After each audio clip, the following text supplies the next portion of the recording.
హనుమంతుడు చిన్నప్పటి నుంచే చాలా చలాకీగా, శక్తివంతంగా ఉండేవాడు. ఒకరోజు ఉదయం ఆకాశంలో ఉదయిస్తున్న ఎర్రటి సూర్యుడిని చూశాడు. అతిపెద్ద పండులా మెరిసిపోతూ కనిపించింది.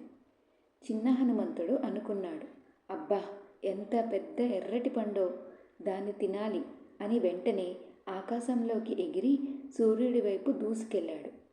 అతని వేగం చూసిన దేవతలందరూ ఆశ్చర్యపోయారు. సూర్యుడు దగ్గరికి చేరుకునేసరికి ప్రపంచం చీకటిగా మారిపోతుందేమో అని భయపడ్డారు. అప్పుడు దేవేంద్రుడైన ఇంద్రుడు తన వజ్రాయుధంతో హనుమంతుణ్ణి అడ్డుకున్నాడు. ఆ దెబ్బకు హనుమంతుడు కింద పడిపోయాడు. అతని దవడకు గాయమైంది. ఇది చూసిన ఆయన తండ్రి వాయుదేవుడు చాలా కోపగించి గాలిని ఆపేశాడు.